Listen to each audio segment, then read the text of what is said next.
Y cuando yo fui a Galaad, pues yo estaba el día, como dicen ellos, el día con la verdad revelada.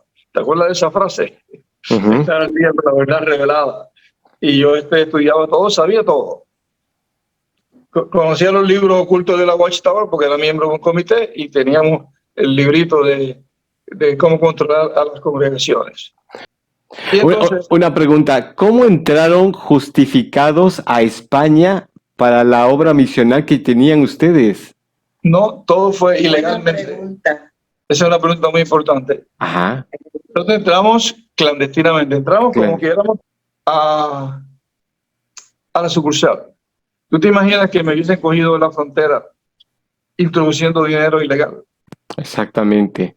Pero Era el punto que ahorita me platicas, Néstor, sobre este tema, se va a escuchar fuerte. Era como un tema de lavado. Entonces, volviendo a Galaad, una vez estábamos en Galaad y el hermano Honor, como decíamos, el hermano Honor, estaba dando una conferencia a los estudiantes de Galaad. Tú habrás oído mucho de Honor, ¿verdad? Sí. Del expresidente. Sí, de Nathan, sí, claro. Era un individuo sumamente carismático y un dictador. Y un Hitler, ¿cómo es hitleriano? Sí. Así que no permito esto más. Y ahí la cosa se puso entonces trancada. Y ahí, pues si tú no cooperas, vas a ser expulsado. Cuando nos íbamos a ir, hay una muchacha que era correctora de prueba de inglés y habíamos hecho mucha amistad con ella. Después nos enteramos, no lo sabíamos, que ella había sido víctima de pedofilia. Mira, del otro día yo vi varias, cuando recuerdas el grupo que se formó y vimos allí. Es una pregunta delicada porque me da la impresión de que la Watchtower los está dando muy duro. Entonces lo que hacen es destruyen tu imagen. Y eso me lo dijeron varias personas. Me acuerdo uno que yo conocí, un agente de seguro, que me dijo, Néstor, quiero ver contigo. Después cogió miedo, no quiso hablar más. Me dijo, están hablando barbaridades de aquí en la congregación.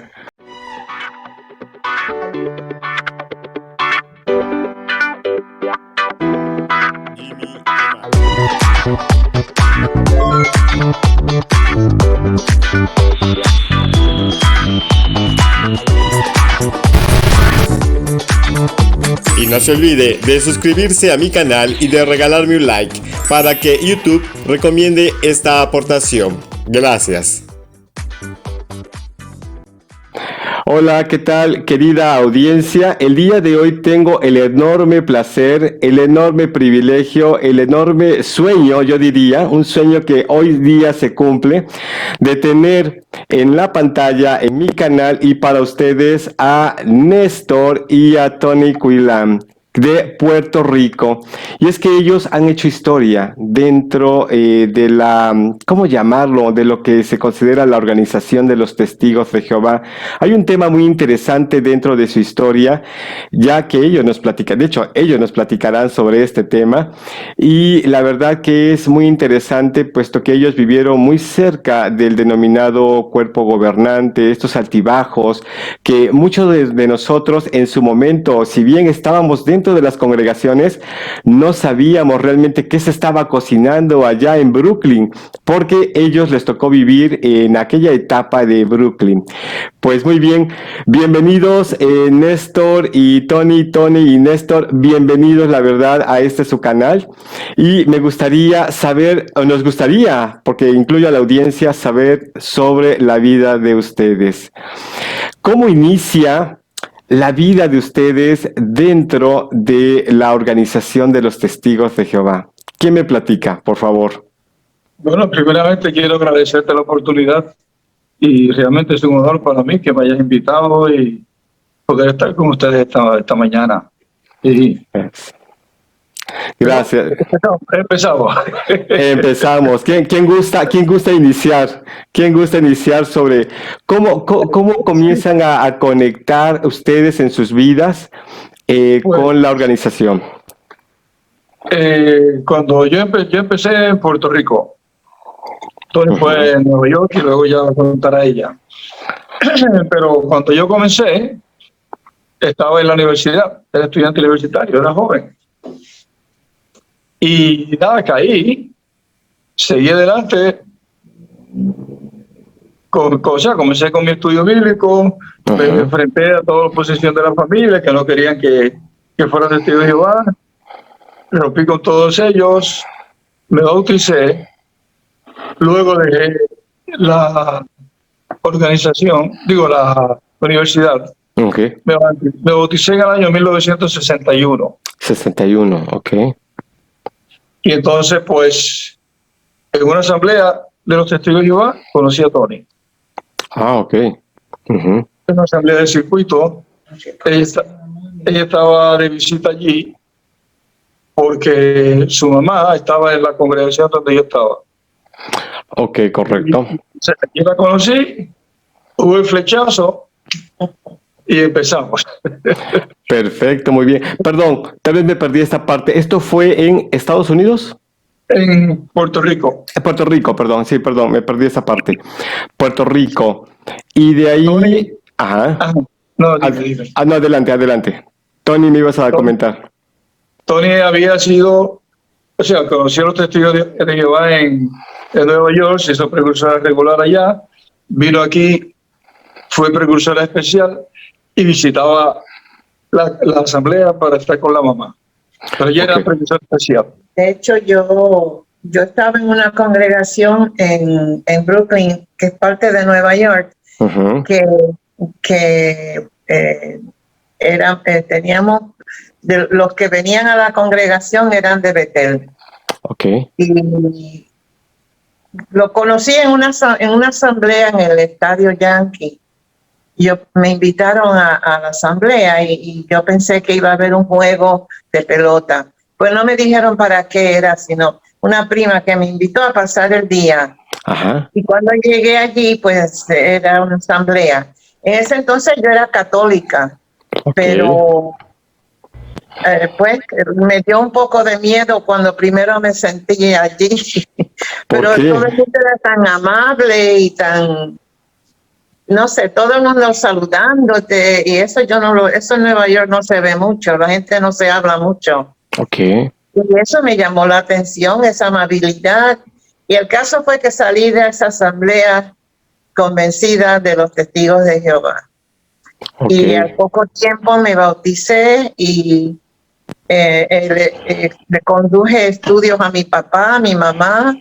Ellos también se hicieron testigos de Jehová. Wow. Y a los 2 años o así, ellos se regresaron de Nueva York a Puerto Rico. Y entonces yo también, al moverme a Puerto Rico, pedí ser precursor especial. Y entonces en Puerto Rico me asignaron a un pueblo de la isla. Así que yo no vivía con mis padres. Y empecé una congregación en un sitio que se llama Comerío, aquí en Puerto Rico. Por eso Néstor y yo no nos conocíamos, pero él sí conocía a mi padre porque él iba a la misma congregación con ellos. Entonces viene esta asamblea y yo voy para estar con mis padres y ahí es donde conozco al joven aquí. Ok, correcto. Comentaste algo muy interesante, Tony, porque decías que en Nueva York, en el estadio de los Yankees, viste a mucha gente que se trataba muy bien. ¿Consideras de que los testigos de Jehová, en ellos hay una falacia? Y lo pregunto, ¿por qué lo pregunto? Porque viste eso dentro del estadio de los Yankees, pero posteriormente y más adelante, años más tarde, verías algo totalmente diferente. La pregunta es, ¿consideras que los testigos de Jehová viven una falacia? Definitivamente. Especialmente en Estados Unidos, esa división de raza es muy fuerte. La raza negra y la raza blanca es una cosa interminable hasta el día de hoy. Ok. Y pues como mencionas, sí, allí yo vi como una hermandad entre gente de todos colores. Claro. Pero luego cuando yo estuve en la congregación y a veces trabajaba part-time en Bethel, Ujú. tenían mucho trabajo para una asamblea y nos Ujú. pedían a los precursores ir, se veía allí se veía más claro una cierta división de clase y de Ujú. colores. Ok, Así que definitivamente sí, es una falacia, es una fantasía que te hacen ver una cosa, pero la realidad es otra. es cierto, es correcto. Entonces, vayamos al punto donde va el flechazo, porque se conocen los dos, se flechan, ¿y qué sucede ahí? ¿Inician ustedes un servicio con la organización? ¿Se cambian de país? ¿Qué pasa ahí? Bueno, yo ataqué rápidamente. Ok, correcto, muy bien. Yo ataqué. Ahí está la víctima junto a ti. No puedo perder tiempo. Exacto. Y entonces, pues, solicitamos una relación. En 1964 nos casamos. Ajá.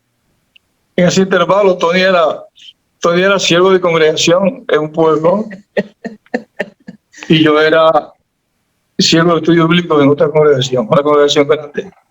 Así que luego ya puede contar un poquito sobre la mujer en la organización. Ok. Es otro engaño.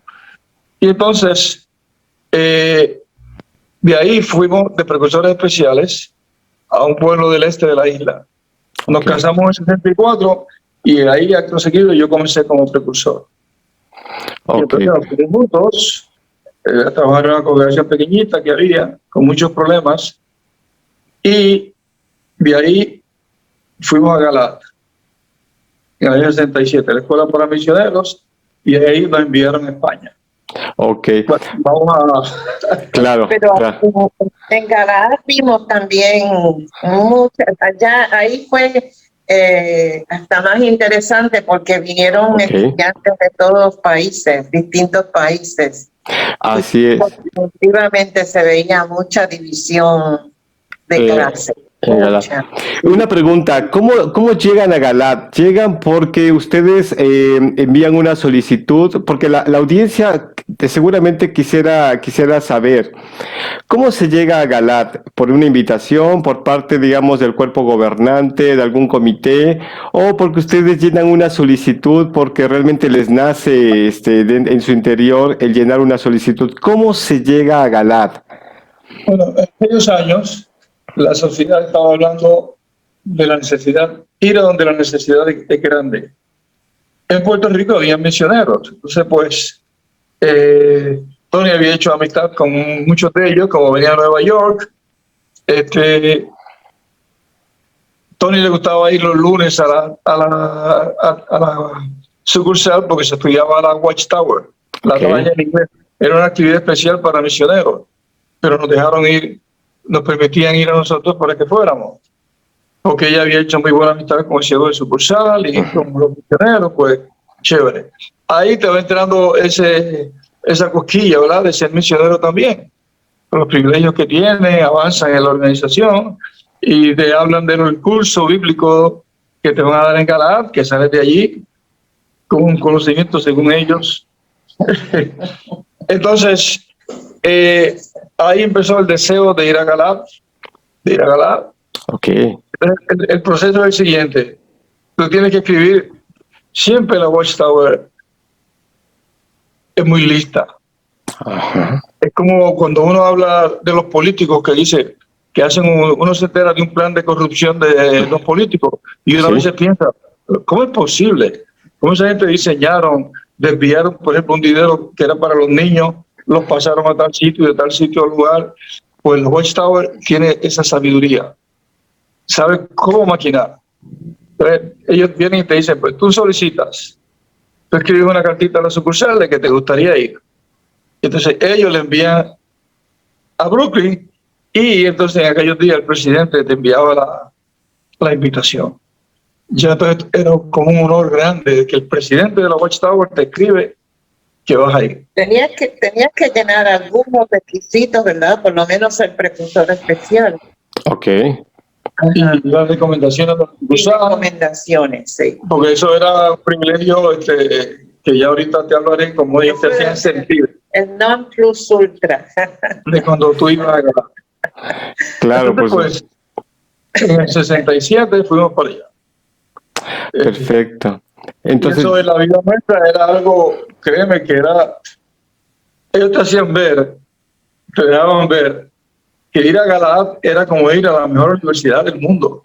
Era Sí. a ese nivel que estaba la Watchtower. Siempre. O sea que después te das cuenta que no es cierto. claro, Estaba ya en la universidad, sabía lo que era una universidad. claro, por supuesto. De hecho, para cual más testigo de Jehová de a pie, cuando escucha o cuando lee en las revistas o cuando leíamos en las revistas acerca de Galaad, era exactamente lo que tú dices, Néstor. Era como el Harvard, más o menos.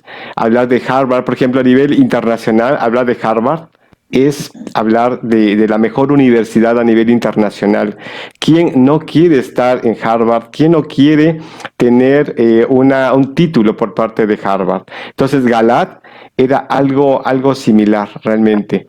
Era la mejor preparación, como por llamarlo así, la mejor escuela espiritual para lanzarse al mundo de Satanás y captar a los adeptos, ¿verdad? En Sí. fin. ¿Qué Pues, experiencia? ahí fuimos. Adelante, Néstor. Esa escuela dura, creo que era en aquel entonces 6 meses o algo así, o 7 meses. Ok. Y son unos estudios sumamente concentrados. ¿Qué ocurre? Yo heredé de mi padre el amor a la lectura. Yo he sido Ok. toda mi vida y continúo ahora siendo un lector ávido. Yo leo mucho. Y cuando yo fui a Galaad, pues yo estaba al día, como dicen ellos, al día con la verdad revelada. ¿Te acuerdas de esa frase? Ujú. Estar al día con la verdad revelada. Y yo estudiaba todo, sabía todo. Conocía los libros ocultos de la Watchtower porque era miembro de un comité y teníamos el librito de cómo controlar a las congregaciones. No recuerdo si te había mencionado que antes de ir a Galaad tenías que leer toda la Biblia, Ajá. de principio a fin. Y tenía que ser la traducción del Nuevo Mundo en inglés. Yo escribí para ver si podía leer la versión moderna. Recuerda que en Puerto Rico usábamos la versión moderna antes de venir al Nuevo Mundo. Y, perdón, me dijeron que no. Tenía que ser la de ellos en inglés. Bueno, entonces la leí. Pero yo preferí en español porque era mi idioma, podía leerlo mejor.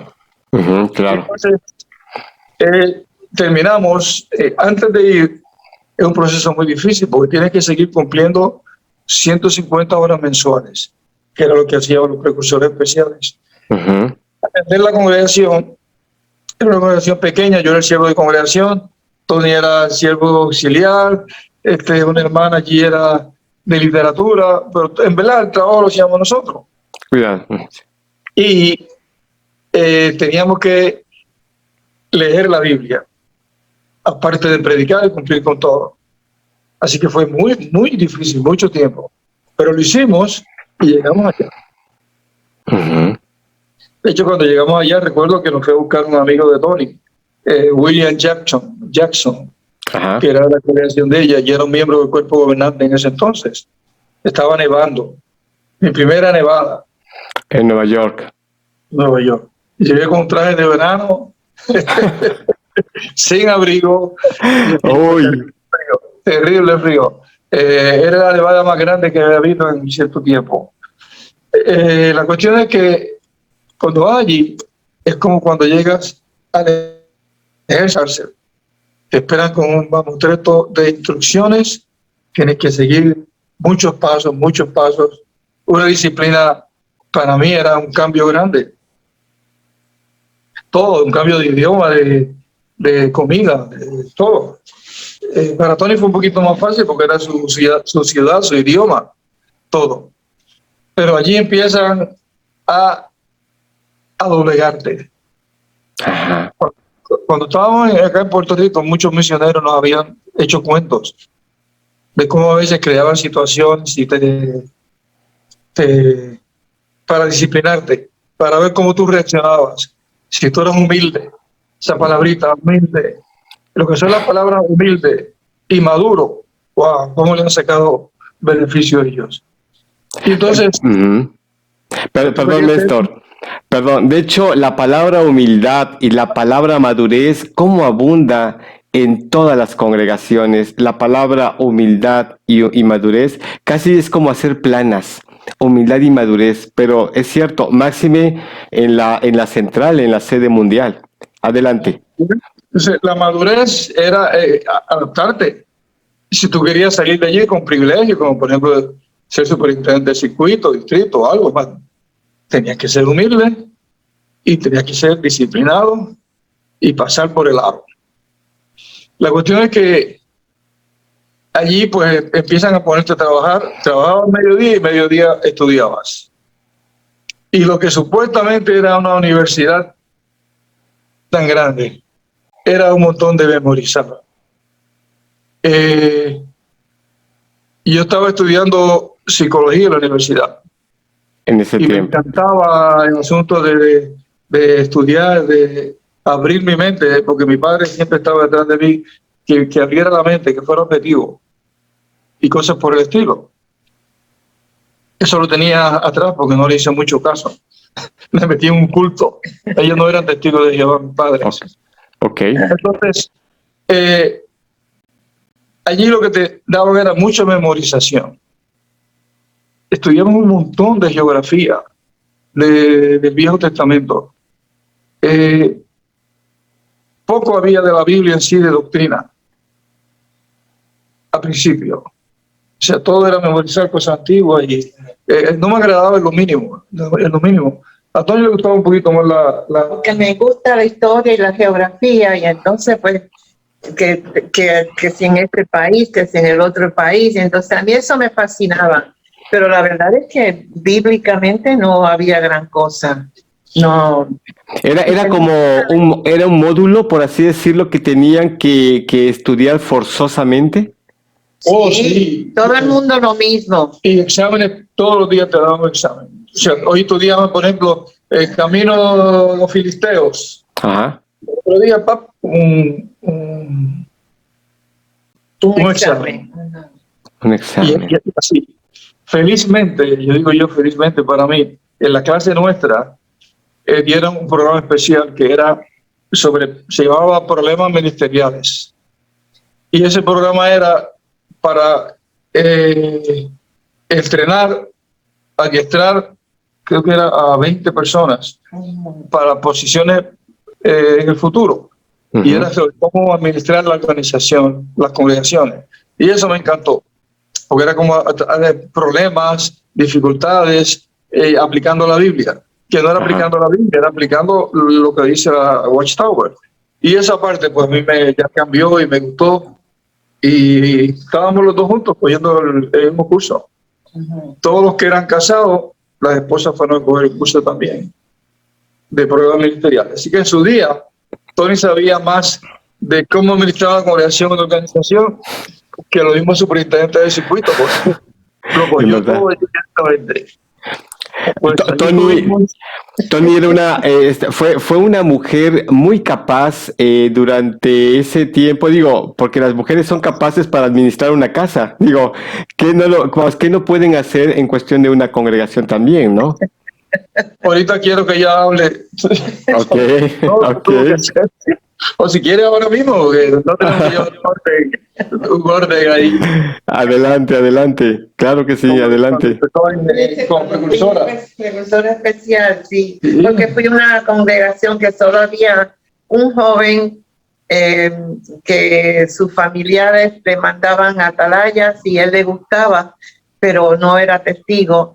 Y nosotras dos, mi compañera y yo. Entonces teníamos que dividirnos todo eso. Yo era la siervo de congregación, pero no sé, ese no era el título en sí, era la posición que ocupaba. y pues siempre tenía que ponerme un sombrero, un pañuelo, algo para poder hablar ante la congregación. No solía hablar ante ellos, sino a veces sí tenía que conducir el estudio del libro los martes, pero los domingos siempre invitábamos a alguien de alguna congregación cerca, algún hermano, para que viniera a hablar, a dar un discurso, como hacen los domingos los testigos de Jehová. Pero prácticamente yo fui siervo de congregación por varios años. Ajá. ¿Y te tocó dar algún discurso en alguna ocasión, Tony? No, dar discurso así de domingo, los domingos no. Ok, perfecto. No. Sí, nada más es que la conducción del estudio del libro. Ajá, y por ejemplo los viernes, o si casi siempre eran los viernes, que era la escuela del ministerio, ¿verdad? Pues eso teníamos que conducirlo, pero teníamos un grupito que era tan nuevecito que lo teníamos que hacer entre mi compañera y yo. Ok, correcto. Hablar y entonces cuando la congregación empezó a crecer un poquito, les asignábamos a ellos algunas partes pequeñas, pero teníamos que, ¿verdad? Como hacían antes, no sé si todavía lo hacen, que te corrigen algunas cosas, que si el idioma o la manera que lo hiciste o no sé qué, pues eso lo tenía que hacer, sí, como lo hacían los demás. Era conductor de la escuela del ministerio. Exacto, eso mismo. ¿Fuiste conductor de la escuela del ministerio? Sí. Ah, wow. Prácticamente todas las partes porque éramos nada más que 2. Y okay. Entonces la congregación creció, pero en lo que creció, todavía hay uno que vive en Estados Unidos y nos ha visitado ya varias veces. Entonces siempre me recuerda, ¿te acuerdas, Tony, cuando aquello pasaba y cuando tú hacías esto y aquello? Él también se salió de la organización. También es correcto. ¿Eso ocurrió en la asignación o fue allá en Nueva York? No, eso cuando fui precursora especial en Puerto Rico, okay. Poco antes de casarme. Ah, perfecto, muy bien. Fue una experiencia previa que incluso te ayudó mucho para alcanzar el tema de Galat, ¿verdad? Sí, porque yo tenía ahí esa experiencia que muy pocas mujeres tienen. Claro, o sea, por supuesto. Conducir, de levantar una congregación, no lo tiene mucha gente. Sí, es correcto. Y dentro del machismo que existe en las congregaciones, hay un machismo, definitivamente. Recuerdo que en la segunda ocasión, cuando un servidor regresa, aún no tenía como que ese privilegio, tenía yo como restringido ese privilegio de conducir un estudio, sacar el grupo. Entonces recuerdo que una hermanita que era muy apreciada para mí, de una familia muy reconocida, así la crema innata del pueblo donde fui testigo de Jehová, ella condujo un estudio bíblico y se cubrió la cabeza. Me sentí, honestamente, dentro de este machismo que existía en la congregación, me sentí denigrado. Se los digo honestamente, porque una mujer estaba conduciendo el libro y yo me sentí tan denigrado, pero posteriormente dije, bueno, vi que ella era muy capaz y dije, bueno, ¿por qué tengo que tener esta mentalidad, no? Entonces, hay un tema de cambios que debe haber en los hombres ya una vez que salimos de la secta, ¿sí? Porque esa denigración puede ser brutal en contra de la mujer, puede ser muy brutal. Pero bien, tema que los seres humanos tenemos que... Adelante, Néstor. Antes de que sigamos con esto de Galat, te voy a contar algo brevemente. Adelante. Que ocurrió en la congregación de Humacao, en el es un nombre indio de los indios de Puerto Rico, Humacao. Ok. Yo tenía 24 años, a lo mejor 25 ya, no sé. La cuestión es que había una hermana que estaba casada, el marido se fue, eran bien pobres y volvió a vivir con ella. Se habían divorciado o algo así, ahora no recuerdo el detalle. La cosa es que volvió a vivir con ella y ella no había dicho nada. otras hermanas de la congregación se enteran y me lo dicen. Y yo tengo que sacar fuerza emocional para ir a hablar con ella. Pero mujer que era mayor que yo, adulta, con niños, con su esposo. Yo había conocido al marido de ella. Aquí hay algo. Ok, se fue. Y voy a hablar con ella.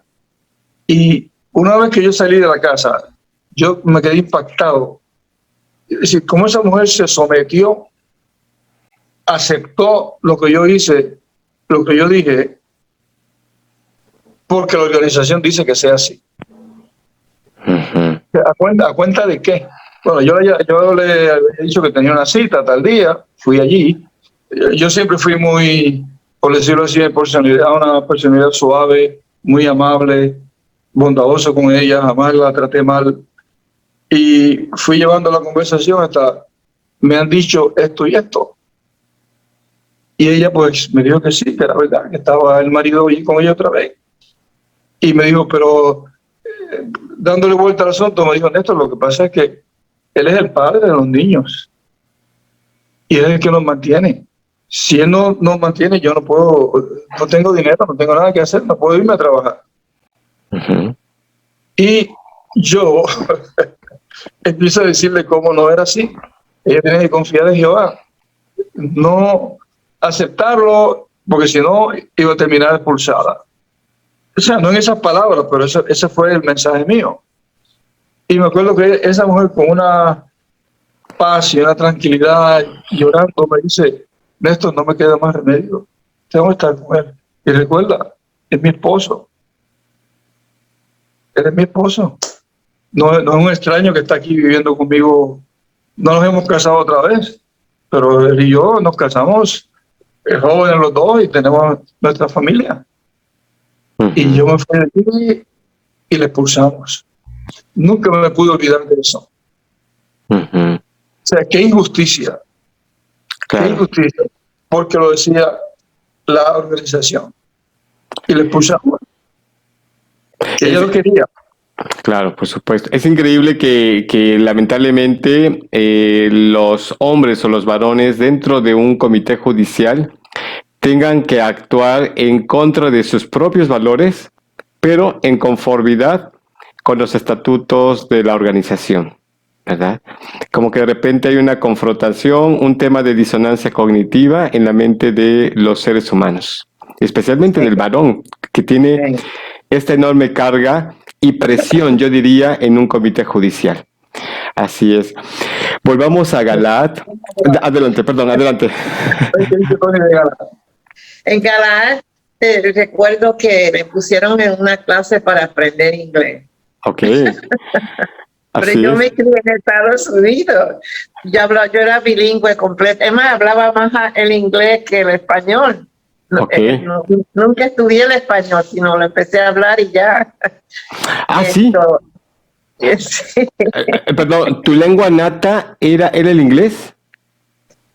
Sí. O sea, lo que yo estudié fue inglés.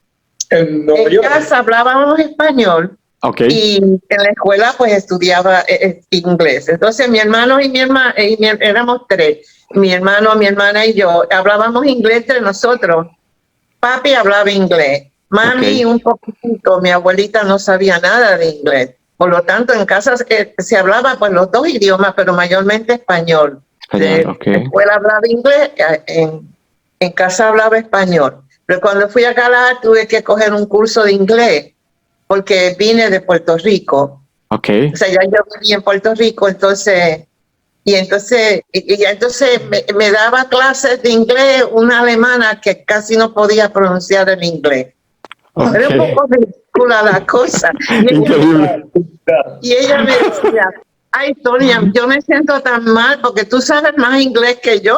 Y yo le dije, bueno, pues si ellos lo quieren así, pues vamos adelante. Exacto, es correcto. Claro, verdad. 6 veces tuvimos antes, ¿verdad? Antes de empezar las clases. Sí, antes. Pero la cuestión es que entonces allí estudiamos duro, yo estudié cada noche, y entonces de allí, cuando terminamos, nos enviaron a España como misioneros. Ok. Y fuimos a España. En España tuvimos 10 años completos. 10 años. En España. ¿Qué Yo sería? fui a Barcelona. ¿Entre qué años fue más o menos que estuvieron en España? 1967 a 1977. Wow. Wow. Ajá. Y entonces, Fue pues, maravilloso. aquella fue una experiencia ¿En verdad? realmente muy completa, muy Dura, pero buena. empezamos en Barcelona, fuimos hasta enero, de octubre a enero, y estuvimos en una congregación. Ahí nos enviaron a Madrid como superintendente de circuito. Ok. Entonces, Madrid estaba dividido en 2 circuitos. Recuerda que cuando llegamos a España no había libertad religiosa. Era la época de Franco. Ok. Estaba todo proscrito. Sí. Y entonces estábamos trabajando clandestinamente. Fuimos a Madrid. Era una experiencia muy única, ¿verdad? Porque no muchos han tenido ese privilegio de trabajar Claro. todo el tiempo escondido. Todo el trabajo era muy complicado. Y entonces, Una pregunta, ¿cómo entraron justificados a España para la obra misional que tenían ustedes? no todo fue Buena ilegalmente. pregunta. Esa es una pregunta muy importante. Ajá. Entonces entramos clandestinamente, entramos como que éramos turistas. Ok. Dos jóvenes, No, por decirlo así. Dos jóvenes Era una turistas. mentira. Y entonces en la frontera de Francia me fecharon el pasaporte y entraron 2 turistas. Ok. Estuve 10 años como turista en España, Ok, no como correcto. misionero ni como legalmente. Cada 6 meses teníamos que salir del país para renovar el pasaporte. Ujú. ¿Existía una enorme presión viviendo en España precisamente por la situación de restricción religiosa? ¿O realmente ustedes disfrutaban el desafío? Porque es un punto muy importante. Las dos cosas. Cuando uno es joven disfruta esas cosas. Sí. Que a veces me olvidé contarte algo que pasó en un hospital y en Aruana, en Puerto Rico. Ok. Te deja ver el efecto que trabaja en tu mente. Y vivíamos con miedo 24 horas al día. Ok. Te puede pasar. Si, por ejemplo, íbamos al grupo, yo asignaba, ¿verdad?, a los que iban a predicar. Si algo pasaba en ese intervalo, que la policía cogía a Tony, como era extranjera, simplemente la sacaban del país, yo no sabía a dónde ir y qué hacer ni nada. Porque nadie sabía legalmente que Tony estaba en Puerto Rico, digo, en España. Ok. Ella andaba con su pasaporte siempre, yo también, pero estábamos expuestos. Y Ok. cuando íbamos de casa en casa, lo que hacíamos era, allí eran edificios, ¿verdad? En Madrid. Entrábamos a un edificio, a una casa, a una puerta. Y entonces salíamos de ahí, íbamos 2 o 3 edificios más abajo, porque no era cuestión de trabajar todo el edificio como hacíamos en Nueva York, porque Claro. no se podía, porque estabas clandestino y si cualquiera se te podían señalar. Y Claro. teníamos entonces predicar de esa forma. Luego fue... Era bien difícil. Veía el ambiente, ¿verdad? Faltaba el ambiente. Pero era un riesgo todo el tiempo, y porque éramos extranjeros. Ajá, exacto. ¿Quién fabricaba, quién producía la literatura en español para España, obviamente, y cómo llegaba? Ok. Esos son otros 20 pesos. Oye, antes de nosotros llegar, era un poquito más complicado. Cuando estábamos allí nosotros, ya la cosa había ido bajando la presión del gobierno. Ok. Y mandaban la literatura a un negocio. Había un testigo local que tenía un negocio de ¿cómo se llama? Brunet, que vendía nevera, equipo de sonido. Ok. Y entonces llegaba el envío como que era equipo. Mercancía. Sí, todo era siempre clandestino. Y que no se me olvide que nosotros en 2 ocasiones por lo menos llevamos dinero cash para la sucursal, ilegalmente, de Brooklyn a la sucursal. ¿Tú te imaginas que me hubiesen cogido en la frontera introduciendo dinero ilegal. Exactamente. Pero Era- no llegaban. Era el punto que ahorita me platicas, Néstor, sobre este tema, se va a escuchar fuerte. ¿Era como un tema de lavado? ¿Pudiera Sí. parecer así? Sí. Sí, no, era eso. Ok. Era eso. Es que lo quise suavizar, ¿eh? Lo quise suavizar, pero era un tema de Era lavado. porque la sucursal no tenía una Claro. cuenta a nombre de Claro. Watchtower Bar and Track Society. Claro, por O sea, supuesto. iba el dinero y yo lo llevaba cash. Y cuando íbamos a la asamblea afuera, todos los misioneros llevábamos dinero.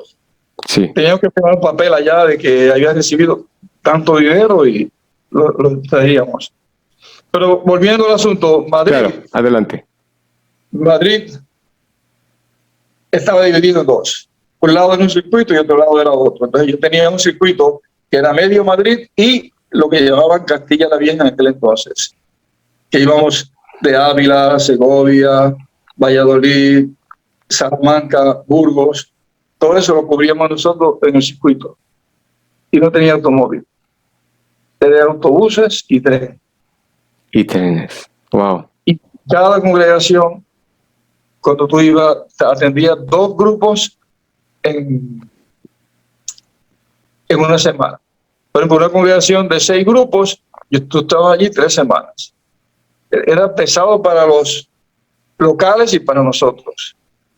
Y entonces, pues, todo era muy complicado, difícil para que no nos vieran. Hacíamos las reuniones en grupitos pequeños, en una casa, no más de 20, porque era ilegal más de 20.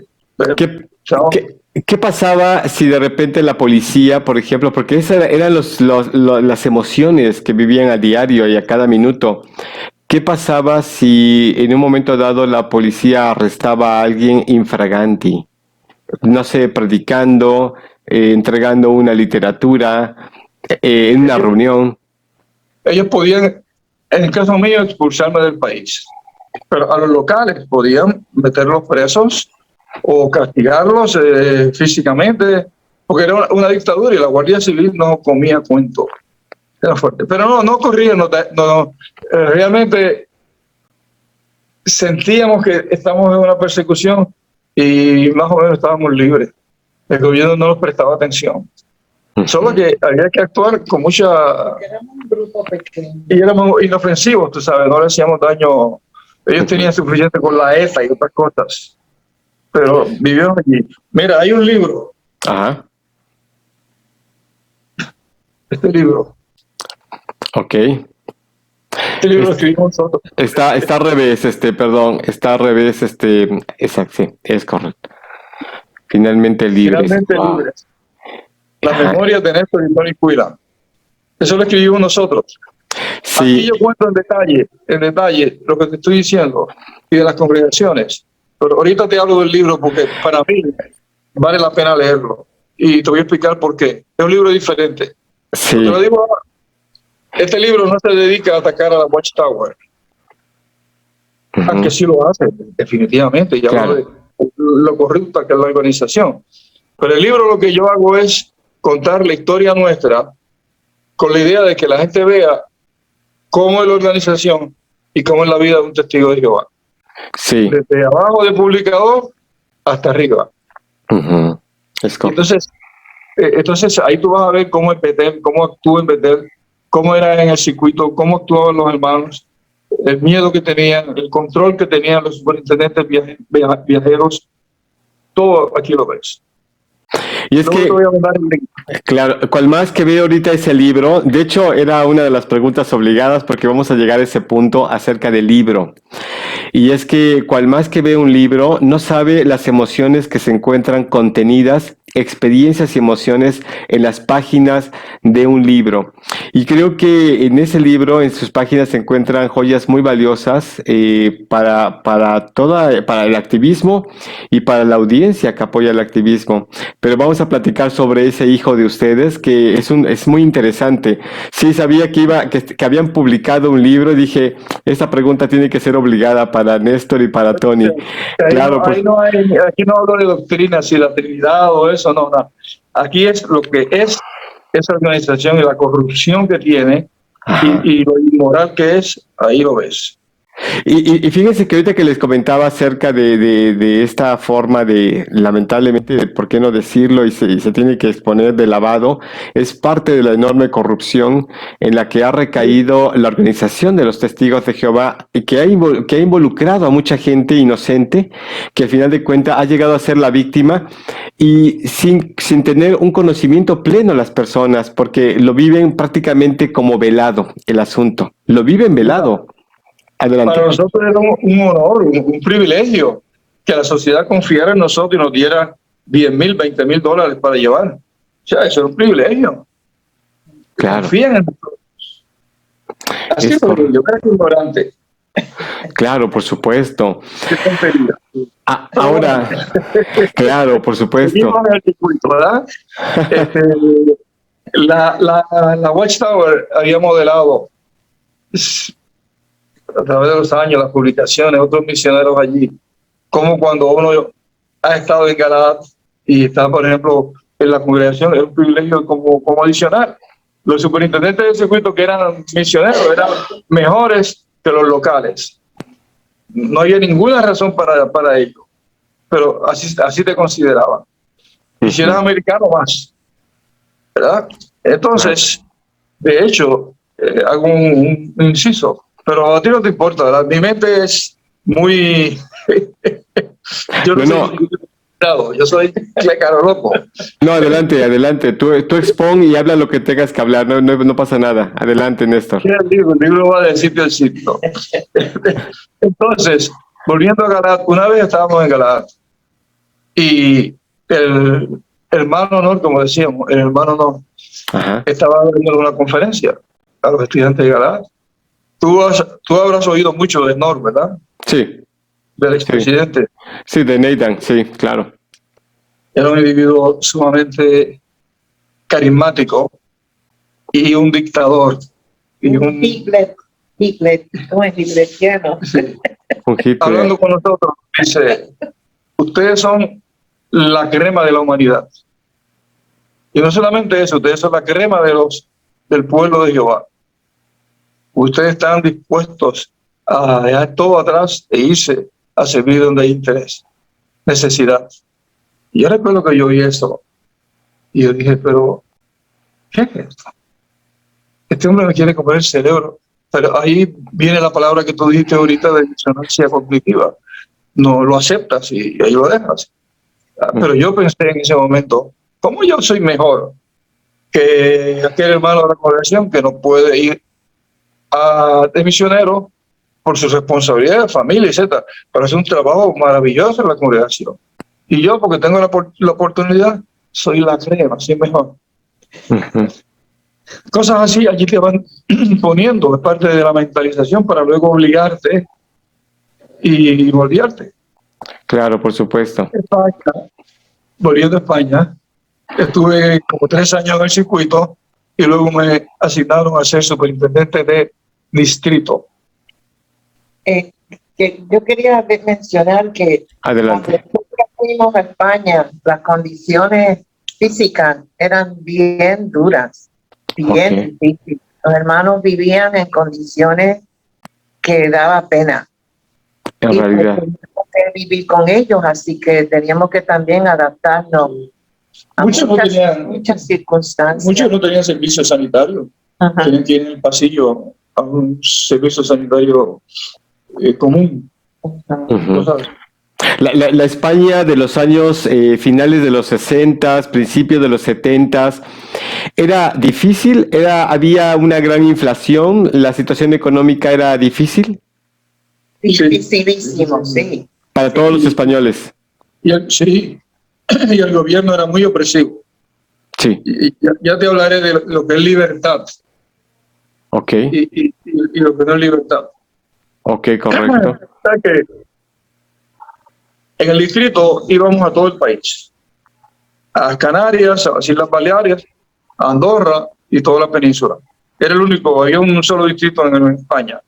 Y entonces lo viajábamos, no sé si en México tenías el carro o el coche Citroën 2 caballos. Sí, Doreen. Para ese tiempo estaba... No había nacido todavía. Todavía no había nacido.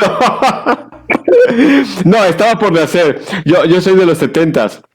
Y estaba por nacer, pero no lo recuerdo honestamente. Sí. Era un carrito de dos. Perdón, lo único que tenía ruedas para mí en ese tiempo, en los 70s, era la carriola. Para bebé, así es. Adelante. Era un carrito Okay. pequeño, hecho como de lata, Okay. bien liviano, y tenía 2 caballos de fuerza.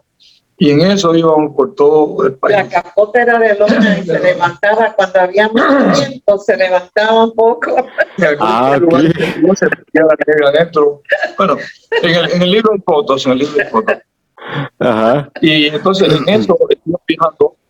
Prácticamente era el único tiempo que teníamos libre de estar juntos. Cuando íbamos viajando, por ejemplo, de Madrid a Ávila o a Segovia, pues íbamos solos. Por el resto del tiempo estábamos con gente. Sí. Tenía en aquel tiempo eran los cartuchos y los CDs y las cintas de grabación.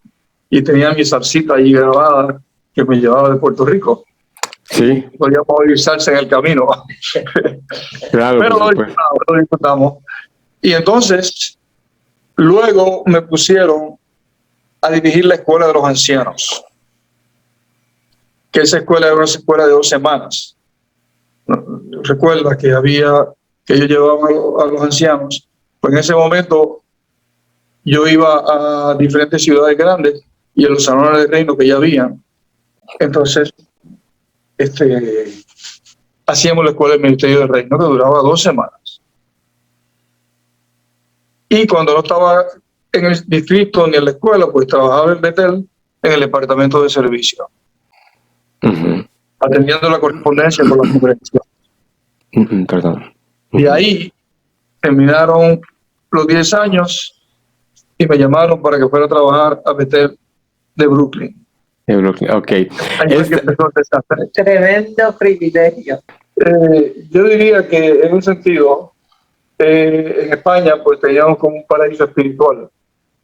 En el sentido, ¿verdad? Simbólico, que yo había hecho muy buenas relaciones con los testigos locales. Teníamos relaciones buenas. Yo me había esforzado al máximo en el circuito, en el distrito, desde la sucursal, en la correspondencia.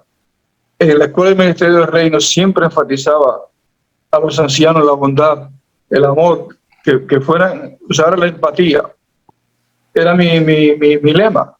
Yo mismo era un individuo bastante libre, porque hacíamos cosas que un testigo de Jehová normal no hubiese hecho, ¿verdad? Como yo me vestía siempre moderno y una vez se hizo un africano, un Kerry. Y íbamos así en el circuito. Lo que pasa es que los testigos normalmente eran muy conservativos, ¿verdad?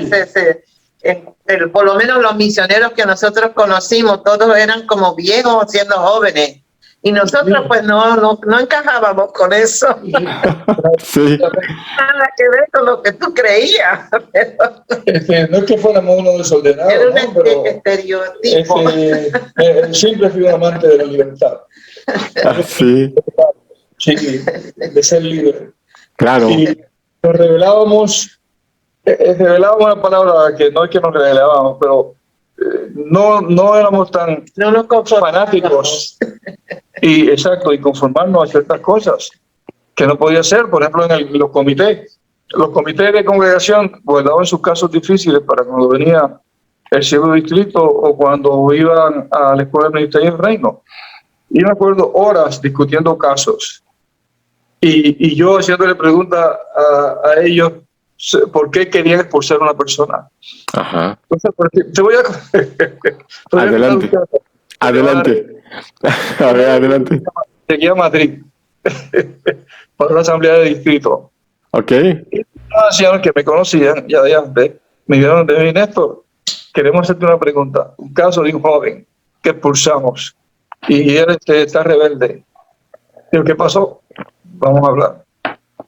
el nene se había ido detrás de un condominio, de un edificio, con la noviecita, y allí se dieron un fiestón. Como decían ellos, me acuerdo que el siervo de conversión me decía, ahí se dieron un tute. Ajá. Y entonces, él negó todo el tiempo que hubiesen fornicado, hubiesen hecho algo incorrecto, según decía él. Ujú. Y me di cuenta que yo le hicieron preguntas ofensivas. Ok. ¿Sabes? Que hasta dónde tocó, que dónde llegó y cosas. Y en un momento dado él se enfadó y él le dijo, y entonces el muchacho se ofendió y dijo, ¿cómo ustedes me preguntan eso? Que eso es una vergüenza, que tal que lo otro. Yo no voy a hablar de eso. O sea, que hasta dónde tocó, qué tocó y dónde subió por los muslos.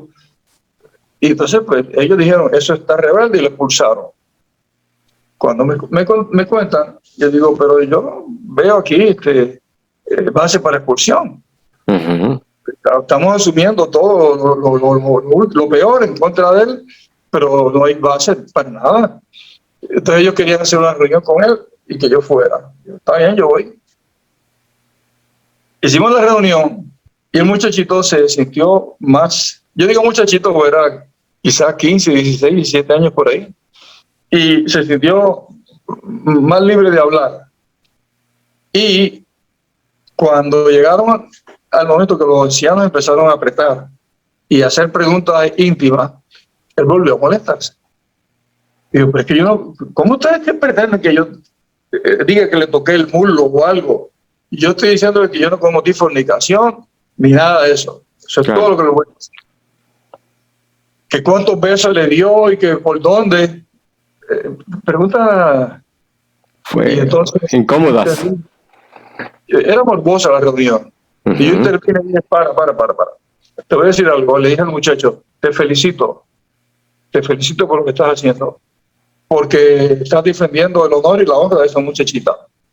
Chévere. Y le dije al anciano, hay algo más que ustedes quieren preguntarle, pero ¿por qué tengo que saber si? Bueno, y entonces él se sintió tranquilo y me dijo, yo no cometí ninguna fornicación. Okay, terminamos allí y les dije a ellos, mira, ese no es un caso de fornicación. Si ustedes quieren darle consejos, censurarlo o algo así, pero no. Y ellos ya habían enviado la carta de expulsión. Ajá. Y bueno, porque ahora que la congregación se va a reír de nosotros entonces y tal. Y yo, no, es una situación que ustedes tienen que afrontar, pero no hay base para expulsión. Y entonces allí hablamos y tal, pero Néstor, es que tienes que entendernos nosotros, es que no hay base. Bueno, lo dejé ahí y ustedes decidan. No soy yo que voy a decir. Y me fui. Cuando pasó la asamblea, Ajá. llegué a la sucursal, Sí. el señor de sucursal me dio la carta ahí para que yo la contestara. Me dijo, tú sabes que cuando había una expulsión, el comité escribía a la sucursal y la sucursal era la que entonces ratificaba la expulsión y decía, está expulsado, tal fecha. Entonces, el siervo de sucursal me dice, mira, tú atendiste eso, tú escribe. Y sí, me estás echando esto a mí. Bueno, pues empecé a pensar, busqué información, hice la carta, que después me dijo, esto me gustó mucho esa carta porque estaba bien completa. Claro. Y les decía que no había base para expulsión. La sucursal le pone el sello. Entonces, la carta de la sociedad nunca pone el nombre de la persona que le escribe, ponen un sello. Ajá, sí. Arriba ponen la fecha y unas letras, que la letra es el que le escribió. A veces tienen dos letras, uno es el que la dicta. Ajá, sí. Para que El que le escribí. Entonces, en España teníamos letras, porque nunca he firmado nada con nuestro nombre, por si la policía lo cogía. Por ejemplo, yo era K de apellido KC 96,5. Cuando estaba en el circuito. Cuando estaba en el distrito era KD 96,5. Cuando estaba en Betel era KB 96,5. Ya ese era mi sigla. Entonces, cuando llego a Madrid, después para otra actividad, vuelven los ancianos con la carta y me la dan. Y digo, sí, mira, de la sociedad. Léela, Néstor, lee. Era la que yo había escrito. Y entonces yo la leí, ¿verdad? Para no decir que yo sabía de qué era, yo no sabía nada. La leo, mira qué interesante. ¿Qué van a hacer ustedes? Néstor, nosotros sabemos que Dios dirige el estado fiel y discreto. El estado fiel y discreto nombra a esos hombres allí que están trabajando bajo dirección del Espíritu Santo. Y eso es así, pero es que y yo los oía y yo pensaba, si ellos supieran que eso lo escribí yo. Esa carta la escribí yo. Y el que escribió eso estaba, pero es que nosotros no queremos quitar esa expulsión. Y bueno, pues eso es la responsabilidad de ustedes, que ustedes tendrán que hacerle frente. Ya yo les dije una vez, y la sucursal les digo, así que ustedes. Claro. Qué fuerte experiencia y toma de decisiones, digamos, porque en España me imagino que te tocó formar parte de un comité para expulsión en España. Cuando estaban en un tema de no tener acceso a la libertad religiosa y en un momento dado disminuir por un tema de expulsión, era algo paradójico. Sí, ¿verdad? Pero en tu cultura, en tu subcultura, eso es lo que hay. En ese paraíso espiritual, se actúa así. Una pregunta importante, porque ustedes estuvieron cerca de la organización como tal y de la organización dentro también, por ejemplo, de las congregaciones. Es como un temor perverso el que un testigo de Jehová viva día a día el tema de una censura pública, de una censura privada, de una expulsión, de cuidar en todo momento su conducta. ¿Es una enorme presión para un testigo de Jehová? ¿Será así? Sí. Por ejemplo, en el caso mío, yo vivía dentro de una burbuja. Yo estaba todo el tiempo con testigos de Jehová. En un sentido, por decirlo así, yo estoy protegido, yo no tenía problema de nada. Claro. Pero, y todo igual, estábamos los dos juntos todo el tiempo con testigos de Jehová. Pero,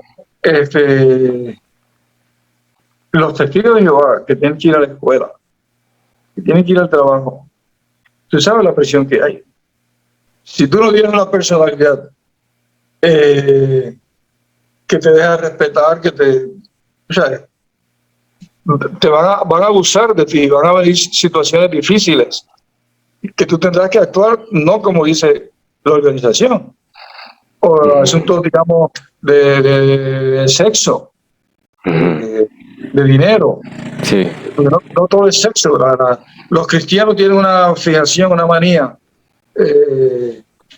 Todas las religiones que vienen de abrahámica pues son antisexo y crea problemas. Pero muchachitos, pues yo es que tuve experiencias terribles que si me pongo a contarlas, que tú te quedas frío, mamado. Ocurría. Lo único que yo no vi en España fue pedofilia. Nunca hubo un caso de pedofilia. Parece que estaban todos escondidos hasta que explotaron. Sí, exactamente, sí. Pero todas cosas, y tú dices, qué situación tan delicada. Claro, sí, pues. Es una presión grande para los miembros de esa organización. Y te voy a decir la verdad, ahora que estoy fuera y yo me siento completamente libre de los testigos, para mí eso es nada. Otras religiones tienen presiones semejantes. Y no solamente religiones, todas las religiones tienen presiones para los miembros, pero presiones de verdad. Pero también los clubes. Todos los humanos, cuando nos empezamos a asociar, empezamos a cerrar y a apretar y a crear normas. Y si nos dan oportunidad, hacemos un culto. Tú sabes que un culto puede ser de dos, un matrimonio puede ser un culto. Claro, por supuesto. Y entonces, pues, esa tendencia humana de controlar, de dirigir, eso ocurre. Yo vi mucho de eso. Pero Sí. lo sigo viendo ahora en mis vecinos y en otros sitios, ¿sabes? Claro, por supuesto. Una pequeña anécdota. Recuerdo una vez termina la reunión, era la reunión un jueves, recuerdo, era la escuela, la reunión del servicio de la escuela. Y terminamos, los hermanos empiezan a hacer el aseo, yo me pongo a platicar con un grupito de hermanas, estamos ahí platicando, charlando muy ameno. Llega uno de los ancianos de congregación y me dice, hermano, ¿lo puedo ver en la sala B? Y todos se me quedaron viendo y yo dije, ¿qué hice? ¿Qué hice? ¿No? ¿Qué hice mal? Pero rapidísimo en mi mente dije, porque... Y estaba el otro hermano anciano, estaba en la puerta de la sala B y todos se me quedaron viendo y fui. Cuando entro, cierran la puerta y me dicen, es para entregarle la asignación para el próximo jueves, que es, le toca, ya me dieron la asignación. Le dije, hermano, ¿por qué no me lo dio allá afuera? Y dice, pues es que se lo quería quedar en privado. Le dije, no, es que esto generó un malentendido. Pero, vamos, de repente se comenzó a reír él y bueno, utilicé la empatía, me comencé a reír, pero dije, fue fuerte ese momento, porque dije, ¿qué hice? No había hecho nada, simplemente que me quería dar la asignación en la sala B. Pero en el fondo del asunto, la sala B ha llegado a ser como el lugar de castigo para muchos testigos de Jehová. Es por eso que les preguntaba hace un momento, ¿cuál es el sentir, el vivir de un testigo de Jehová día a día dentro de una congregación? Pues cuanto más, ¿no? Aquellos que viven la experiencia de vivir dentro de la sede de los testigos de Jehová. Y esa... Y mira, y te voy a decir algo, lo que sucede también es esto. Ajá. Muchos individuos que hoy son del comité, si tú analizas, no tienen una gran educación, muchos de ellos no tuvieron una oportunidad de cultivarse y deslumbrar en algo. Entonces, de momento, ellos se ven con una camisa blanca, una corbata, un saco, de casa en casa, dirigiéndose a la congregación. Oye, le entran unas ínfulas y tú lo ves. Porque la sociedad se los dice, ustedes son los responsables de llevar esto adelante y es para Jehová, y ellos pues se convierten en dictadores porque está ya en su naturaleza, ahora en la posibilidad que tienen, en la posición. Y entonces, encima, porque yo iba a hablar de los ancianos últimamente, ¿verdad? Y cuando leo algunas cosas y tal, de que los ancianos con una posición tan elevada, tan alta, los han puesto. Sí. Pero entonces se lo creen y lo actúan. Claro, por supuesto.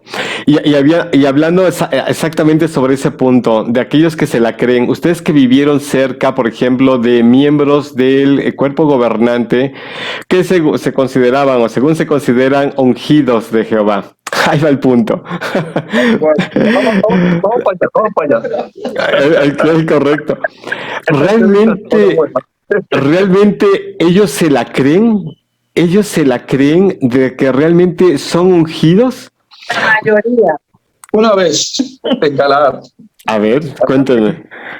creo que era Macmillan, no estoy seguro, que quedaba de los antiguos. Y él nos dio una conferencia y él dijo, ¿cuál es la persona más cerca de Jesucristo en la tierra? Pues bien, digo, el hermano Nor, contestó él. Ese hombre es el que está más cerca ya de Jesús, porque él es el presidente de la Watchtower y tal, y otro, y empezó a hablar de él. Y yo acá pensaba, eso no es así. Si el estar cerca de Dios es una cuestión de relación personal, y ese individuo está cerca de Dios, porque era un dictador y era fuerte, de verdad. Era un malcriado. Y entonces, yo decía, esto no puede ser así, pero eso es lo que se cree en ellos y cómo actúan. Ajá. Pero vamos a empezar por Betel. Ya nos fuimos de España, llegamos a Nueva York a trabajar en el departamento de traducción. Sí.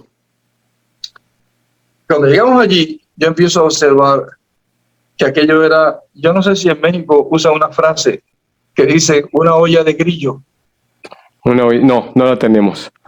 ¿Qué significa? Y hace mucho ruido y mucho... Ah, ok.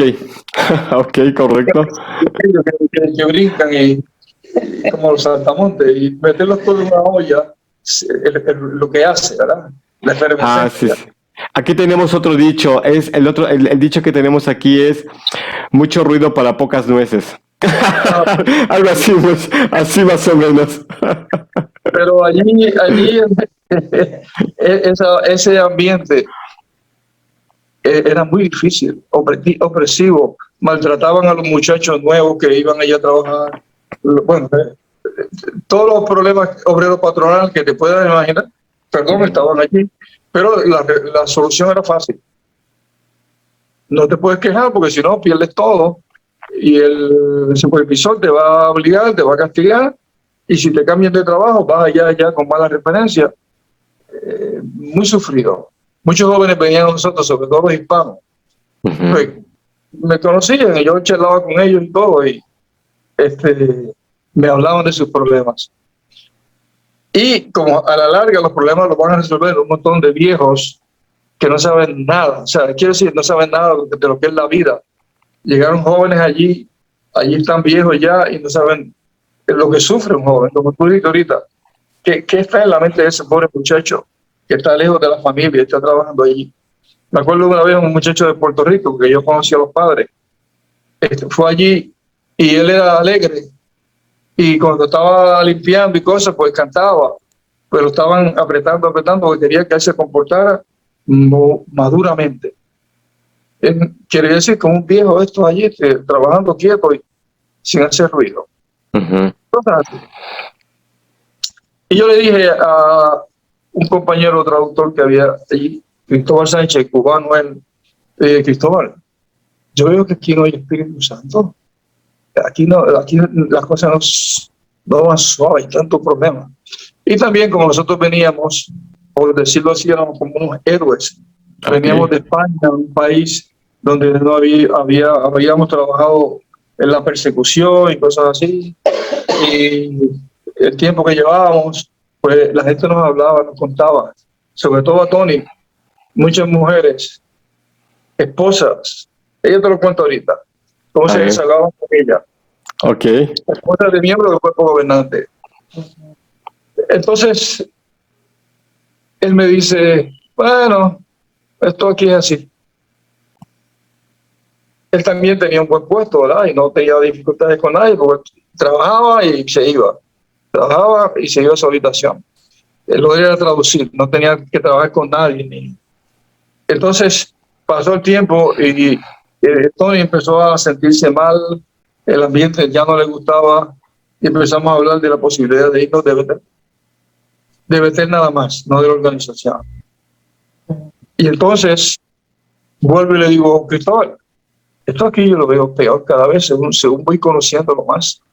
Aquí no hay Espíritu Santo, esto es un negocio. Y me dice, Néstor, háblate con René Vázquez, que él ha hablado con Raymond France en estos días y tiene algo para decirte. Habla con él. Entonces, de allí llamé a René, que era un puertorriqueño que había estado en España de misionero antes que yo. Fue misionero allí. Y le digo, René, quiero hablar contigo. Cristóbal me dijo algo. Me dice, sí. Es que Raymond me ha dicho que este es Raymond France, el sobrino de Fred France, que era miembro del cuerpo gobernante, que después lo expulsaron. Sí, es correcto. Me dice, habla con él porque él me ha dicho algunas cosas que están mal y las han discutido y enseñanzas que no son ciertas. Y